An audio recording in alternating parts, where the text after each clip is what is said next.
नमस्कार मित्रों। यह प्रश्न हर मनुष्य के जीवन में सदियों से चली आ रही है कि ईश्वर है या नहीं है। देखिए मित्रों, यह प्रश्न का उत्तर अलग अलग परंपराएं अलग अलग तरीके से देती हैं। आज हम जानेंगे श्रीमद् भगवद गीता और भगवान बुद्ध के विचार से कि ईश्वर है या नहीं है। सबसे पहले जानते हैं हम श्रीमद् भगवद गीता के अनुसार। देखिए मित्रों, श्रीमद् भगवद गीता के अनुसार श्री कृष्ण ने स्वयं को ईश्वर के रूप में प्रस्तुत किया है। भगवद गीता यह भी कहती है कि श्री कृष्ण ही ईश्वर है, वही परम सत्य है, वही परम सत्ता है, या पूरे ब्रह्मांड के वही पालन करता है, वही करता धरता है। हर मनुष्य के अंदर उन्हीं का वास है, इस पूरी सृष्टि में उन्हीं का वास है।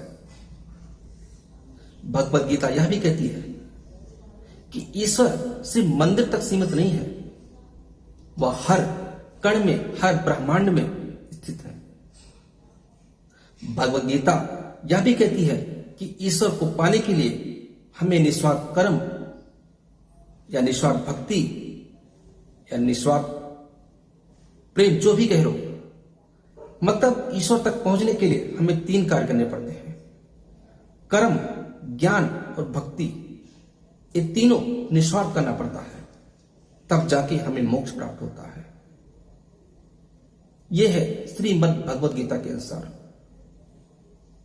कि ईश्वर है या नहीं। देखिए मित्रों, अब चलते हैं बुद्ध के अनुसार। बुद्ध क्या कहते हैं, ईश्वर है या नहीं है। देखिए मित्रों, बुद्ध हमेशा लोगों को यही कहते हैं कि आपके दुख कैसे समाप्त हो, आपकी पीड़ा कैसे हल लिया जाए।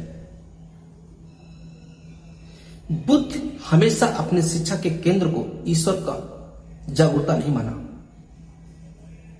बुद्ध ने लोगों को ईश्वर के झमेले में बंधने के बजाय लोगों को जागरूकता का अनुभव सिखाया।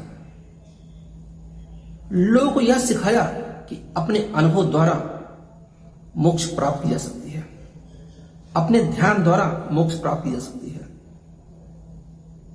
बुद्ध ने यह सिखाया कि शांति, करुणा और ज्ञान से बढ़कर कुछ नहीं है।